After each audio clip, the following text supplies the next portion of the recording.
नमस्कार। औद्योगिक प्रशिक्षण संस्थानों के व्यवसाय मशीनिस्ट ग्राइंडर के विषय सैद्धांतिक की पाठ्यचर्या में अंकित विभिन्न ग्राइंडिंग सूत्रों पर आज मैं आपको प्रशिक्षण प्रदान करूंगा।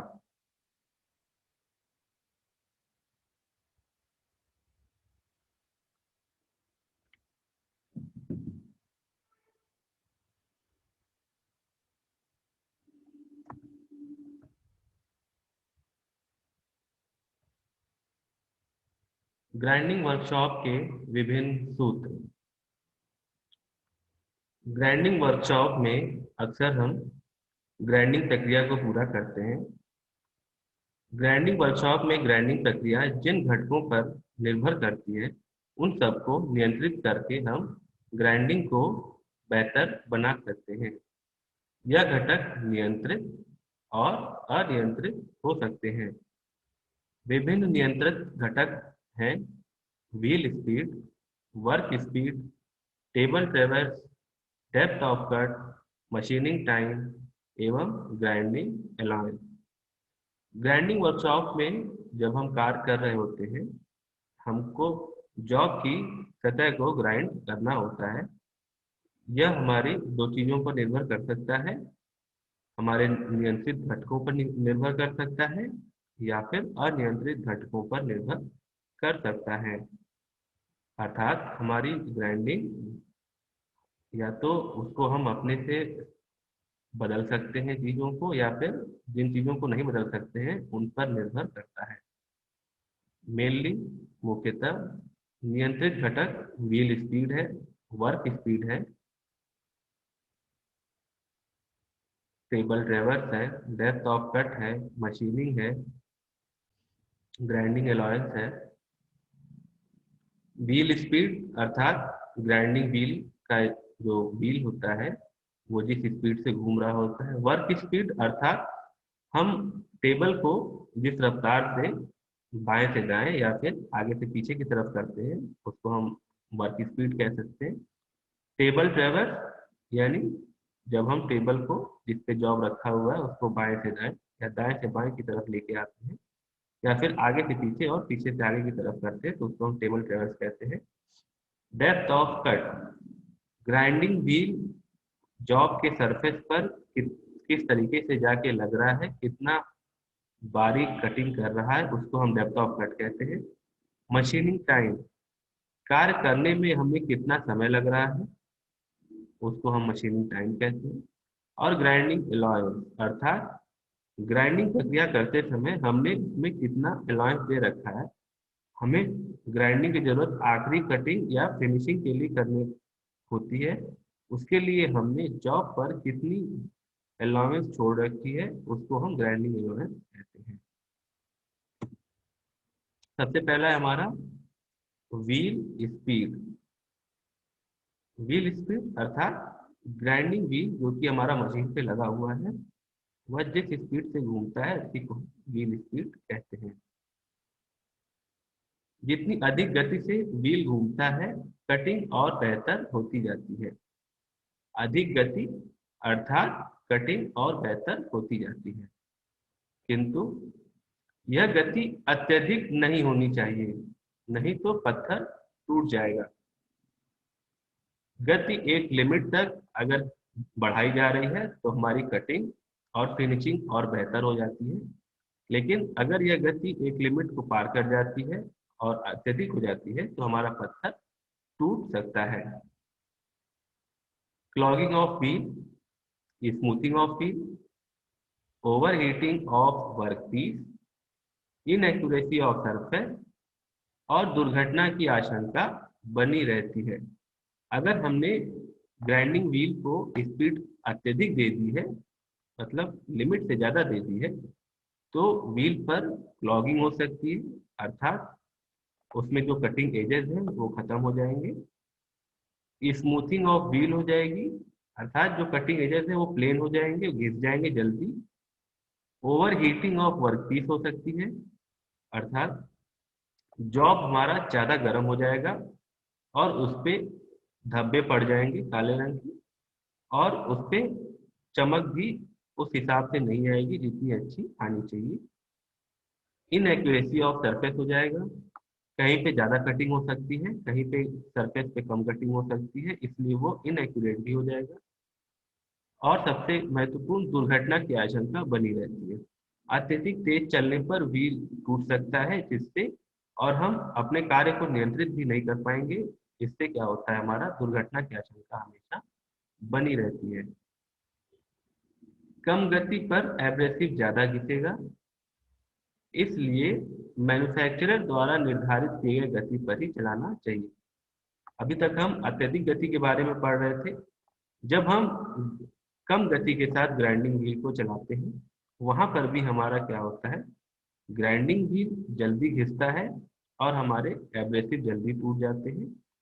इससे क्या होगा कि जिस काम में हमको एक ग्राइंडिंग व्हील से हमारा काम हो सकता था, वहां हमको एक से अधिक ग्राइंडिंग व्हील की जरूरत पड़ेगी, हमारा खर्चा बढ़ जाएगा, जो कि महत्वपूर्ण चीज है। हमें खर्चा नहीं बढ़ाना है और इकोनॉमिकल रखना है, इसलिए यह कम स्पीड में चलाना भी एक तरीके से नुकसानदायक है।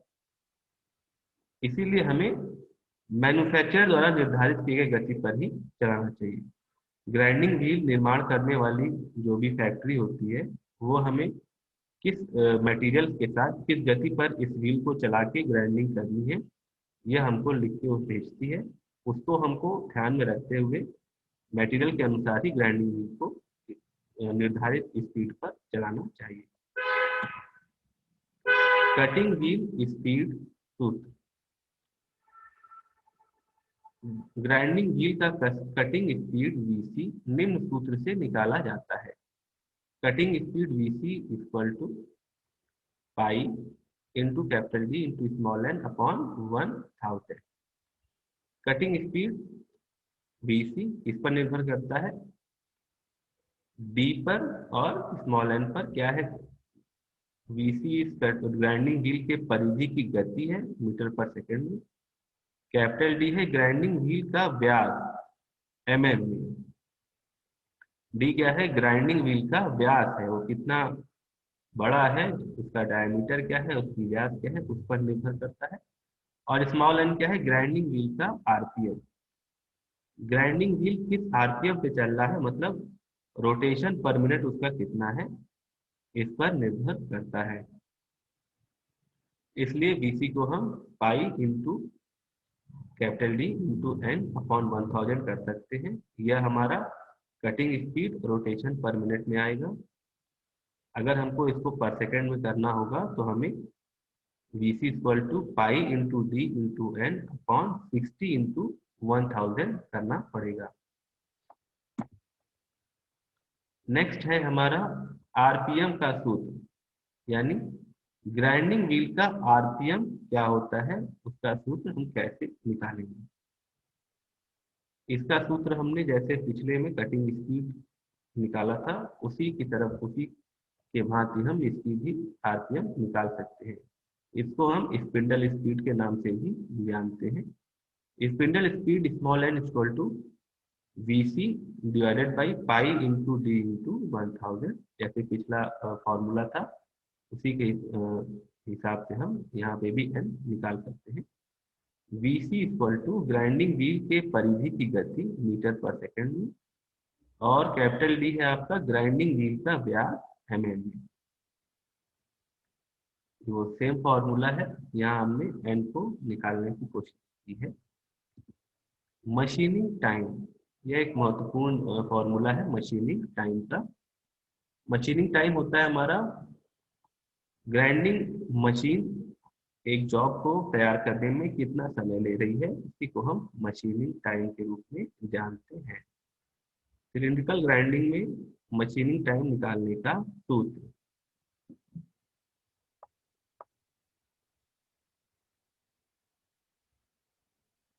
एल इक्वल टू वर्कपीस की लंबाई एमएम में, स्मॉल एल वर्कपीस की टोटल लंबाई है एमएम में, स्मॉल एल है ग्राइंड की जाने वाली लंबाई एमएम में, कैपिटल एल है आपका वह क्षेत्रफल, वह लेंथ जिससे हमारा ग्राइंडिंग प्रक्रिया पूरी होनी है। स्मॉल एल क्या है, यह पूरी लंबाई है जिसपे हमारी ग्राइंडिंग जो भी जॉब है, जो ग्राइंड होना है वो पूरा है। और कैपिटल एल जितनी दूरी पर हमारी ग्राइंडिंग होनी है वो उसका माप है। Small F feed in per revolution of work piece. Small F क्या है? Feed in per revolution of work piece, अर्थात वर्क पीस एक स्ट्रोक में व्हील से कितना लग रहा है उसको हम फीड कहते हैं। स्मॉल एन डब्ल्यू का क्या अर्थ है? RPM of work piece. N W क्या है? Rotation per minute of work piece है। आई है हमारा नंबर ऑफ कट, जिसको हम एफ इंटू एन डब्ल्यू कह सकते हैं, अर्थात आई का मान हो सकता है फीड गुणे आरपीएम। यह हमारा मशीनिंग टाइम निकालने के लिए बेस है। मशीनिंग टाइम हम अभी आगे निकालेंगे। इसके लिए हमको इन चीज़ों की जरूरत पड़ेगी। यहाँ पे हमने इसमें इन चीज़ों को पढ़ा है। इसमें सबसे पहले हमारा जॉब की लंबाई जो कि स्मॉल एल से होती है। मशीनिंग लेंथ यानी जिसपे हमको ग्राइंडिंग, जिस लेंथ पे ग्राइंडिंग करना है वो कैपिटल एल से होता है। फीड कितना हो रहा है, एफ की जरूरत पड़ेगी, स्मॉल एफ की। वर्क पीस के आरपीएम की जरूरत पड़ेगी जिसे हमने एन डब्ल्यू से शो किया है। और नंबर ऑफ कट्स हम कितना लगा रहे हैं, एफ इंटू एन डब्ल्यू, उस पर ये निर्भर करता है। Machining time. मशीनिंग टाइम यदि फीड को टेबल के प्रत्येक स्ट्रोक के साथ बदला जाता है। मशीनिंग टाइम अगर हमको निकालना है, अगर टेबल का फीड को अगर हम टेबल के प्रत्येक स्ट्रोक के साथ बदल देते हैं, अर्थात हमारा टेबल क्या है, वर्क वर्क जॉब जब हम पूरा कर रहे हैं, हमारा टेबल मूवमेंट होता है जिसको हम बाएं से दाएं या दाएं से बाएं लेके आते हैं, जिसे हम लॉन्गिट्यूडनल ट्रेवर्स कहते हैं। और दूसरा तरीका होता है हम वर्कबेंच को अपने पास से आगे की तरफ और आगे से पीछे की तरफ ले आते हैं। इन दोनों चीजों को हम स्ट्रोक कहते हैं। अगर हम फील्ड को हर एक स्ट्रोक में बदल देते हैं, जैसे कि अगर हमने पूरे सरफेस को बाएं से दाएं ले जाकर के ग्राइंड कर लिया है और फिर हम इसको अपना फीड बदल देते हैं, उस केस में हमारा फॉर्मूला क्या होगा? Machining time with feed adjustment at every stroke of the table. इस केस में क्या होगा? Capital L into I upon F into N W. क्या है यहाँ पे? कैपिटल एल, जैसा कि हमने आपको बताया था पहले भी, यह क्या है? Length of machining job. Machining length है जितनी दूरी में ग्राइंडिंग होनी है, ये उसकी लंबाई है, इंटू आई यानी नंबर ऑफ कट, जिसका फॉर्मूला है F into N W upon F into N W. Machining time यदि फीड को प्रत्येक साइकिल के साथ बदला जाता है। यहाँ पे क्या है? अगर हम एक साइकिल के बाद बदलते हैं, एक साइकिल का अर्थ क्या है? हमने टेबल को बाएं से दाएं ले आए हैं और दाएं से बाएं एक बार पूरा हमने लेके आए हैं, यह हमारी एक साइकिल हो गई। अगर इस साइकिल के उपरांत हमको फीड बदलने की जरूरत महसूस हो रही है और हम एक साइकिल पूरा करने के बाद फीड को बदलते हैं, तो हमारा जो फॉर्मूला बनता है वह है feed adjustment at every cycle होता है 2 × L × I upon F × N W। उसमें क्या हो जाता है? उस केस में हमारा 2 से हम उसको गुणा कर देते हैं, क्योंकि वहां पे 2 बार हमारी मशीनिंग हो चुकी होती है, इसलिए हम इसको कहते हैं 2 × L × I upon F × N W।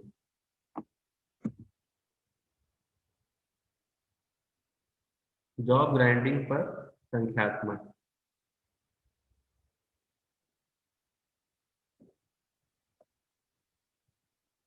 हम इस पर एक न्यूमेरिकल करते हैं। न्यूमेरिकल के माध्यम से हम इसको समझने की कोशिश करेंगे, इन सारे फॉर्मूले को। कैसे यूज करना है, इन सूत्रों का कहाँ यूज करना है, किसी न्यूमेरिकल को सॉल्व करने के लिए हम कैसे अप्रोच करेंगे, उसको हम कैसे समझेंगे, क्या क्या चीज़ों की हमें जरूरत पड़ेगी, किस तरीके से हम उसे सॉल्व करेंगे, हम इस न्यूमेरिकल के माध्यम से समझने की कोशिश करेंगे।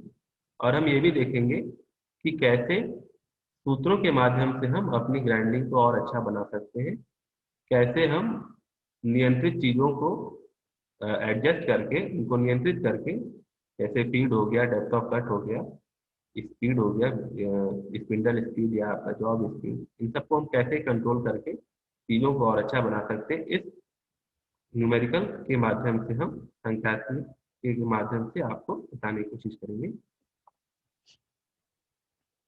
प्रश्न पढ़ते हैं। ए स्टील शाफ्ट 550.3 mm, यानी इसका डायामीटर क्या दिया हुआ है आपको स्टील शाफ्ट का 50.3 mm, 500 मिलीमीटर लॉन्ग, लंबाई इसकी दी हुई है 500 mm, is to be ground to diameter 50 mm। 50.3 mm का डाया है, इनिशियल मतलब प्रारंभिक, और उसकी लंबाई है 500 mm की। इसको हमें, इस डाया को हमें घटा के 550 कर देना है, मतलब 50 mm का डाया हमको चाहिए, 0.3 mm का हमको मशीनिंग करना है। Width of grinding wheel is 40 mm। Grinding wheel की जो विड्थ है वह है 4 mm की। फीड एडजस्टमेंट पर स्ट्रोक कितना है, 0.005 mm का हमारा फीड एडजस्टमेंट। सर्कमफिरेंशियल वर्क स्पीड यानी कटिंग स्पीड हमारी कितनी है, 12 मीटर पर मिनट। स्पीड है हमारा half into width of grinding wheel पर रेवोल्यूशन ऑफ वर्क पीस। इतनी चीजें हमको यहाँ पे दी हुई है, जैसे कि आपका शाफ्ट का डायमीटर दिया हुआ है, शाफ्ट का अलाउंस दिया हुआ है, शाफ्ट की लंबाई दी हुई है, सर्कमफिरेंशियल वर्क स्पीड दिया हुआ है यानी कटिंग स्पीड दिया हुआ है हमें, फीड दिया हुआ है half of grinding wheel width, और फीड एडजस्टमेंट दिया हुआ है जिसके माध्यम से हमको नंबर ऑफ कट्स निकालना होगा। अब हमें निकालना है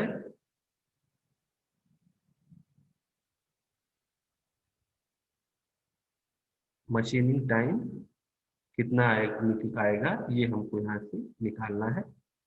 तो सबसे पहले हमारे पास है ग्राइंडिंग अलाउंस, हम यहाँ से निकाल लेते हैं, क्योंकि हमें 50.3 mm का डाया दिया हुआ है, हमें 50 mm का बनाना है, यानी हमारे पास अलाउंस कितना बच रहा है, 0.3 mm का हमारे पास अलाउंस बच रहा है। Grinding allowance applied to radius, ये हमारा पूरे डायमीटर पे 0.3 mm का अलाउंस बच रहा है, यानी रेडियस पे हमारा कितना बचेगा, 0.3 को हम 2 से डिवाइड कर लेंगे, भाग दे देंगे, तो हमारा कितना आ जाएगा, 0.15 mm का ग्राइंडिंग अलाउंस आ जाएगा। हमारा फीड क्या है, हाफ ऑफ ग्राइंडिंग व्हील का विड्थ है, ग्राइंडिंग व्हील का विड्थ है 40 mm, उसका हाफ कर देंगे तो हमारा फीड आ जाएगा 20 mm पर रेवोल्यूशन ऑफ वर्क हमारा आ जाएगा। एक बार अगर चक्कर व्हील घुमा रहा है, जॉब हम कर रहे हैं, तो उसमें हमारा 20 mm फीड जा रहा है। सबसे पहले हम निकाल लेंगे नंबर ऑफ कट्स आई, तो इसका फॉर्मूला हमारे पास एक और है, ग्राइंडिंग अलाउंस अपॉन इन फीड एडजस्टमेंट। ग्राइंडिंग अलाउंस अभी हमने निकाला है 0.15, ये कैसे आया है, ग्राइंडिंग अलाउंस हमारा आया है मेन डायमीटर, इनिशियल डायमीटर 50.3 था, उसको हमने, जो हमें डायमीटर चाहिए 50 mm चाहिए, उससे घटा दिया है तो 0.3 mm आया था। क्योंकि यह पूरे डायमीटर पे आ रहा था, हमें सिर्फ रेडियस पे चाहिए, तो हमने उसको 2 से डिवाइड कर दिया, हमारे पास आ गया 0.15 mm का ग्राइंडिंग अलाउंस आ गया। इनफीड एडजस्टमेंट हमको यहाँ दिया हुआ है 0.005 का, हमें इनफीड एडजस्टमेंट मिल रहा है। इस हिसाब से हमारा नंबर ऑफ कट्स आ गए 30। Grinding allowance divided by input adjustment हमने कर दिया, हमारा नंबर ऑफ कट्स आ गया 30। इसके बाद आता है हमारा RPM of work piece N W. RPM of work piece क्या फॉर्मूला होता है, N W equal to V W into 1000 upon pi into D.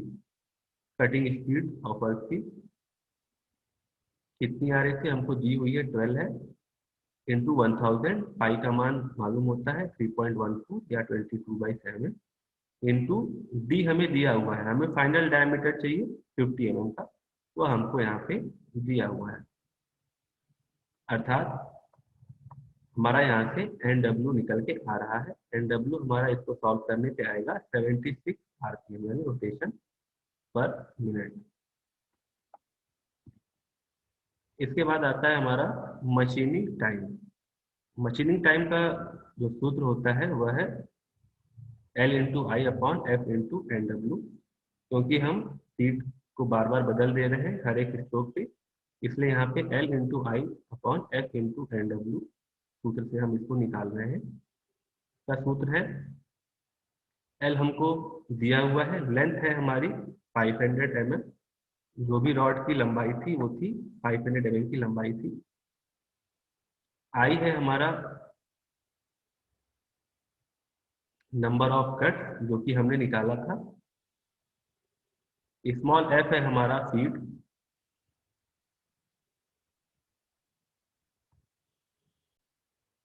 Feed F है, into N W, L into I upon F into N W. तो L का माप हमने machining length 500 mm है दिया हुआ था, आई नंबर ऑफ कट्स है उसको हमने निकाला था 0.15 अपॉन 0.005 के माध्यम से निकाला था, 30 आया था। फीड हमारे पास 20 था क्योंकि half into diameter of width of grinding wheel था, हाफ इंटू 40, यहाँ पे हमारा इसमें फीड 20 आ रहा है, into N W. N W अभी हमने पिछले फॉर्मूले से निकाला, आरपीएम ऑफ वर्क पीस कितना आया हमारा 76 आया था। इसको सॉल्व करने के बाद हमारा मशीनिंग टाइम आ रहा है 9.87 मिनट। क्योंकि यहाँ सारी यूनिट्स हमने मिनट्स में ली है, आरपीएम है यानी रोटेशन पर मिनट, तो यहाँ पे मशीनिंग टाइम भी हमारा मिनट्स में आ रहा है, यानी 50.3 mm डाया से 50 mm डाया तक मशीनिंग करने में, और अगर जॉब की लंबाई 500 mm की है तो उसमें हमें 9.87 मिनट लगेंगे। अर्थात इसका मतलब यह हुआ कि हम number of cuts, feed, work की स्पीड को कंट्रोल करके हम अपने मशीनिंग टाइम को 9.87 मिनट तक लेके आ रहे हैं। अब इन सब पैरामीटर्स को हम बदल कर मशीनिंग टाइम कम भी कर सकते हैं और अधिक भी कर सकते हैं।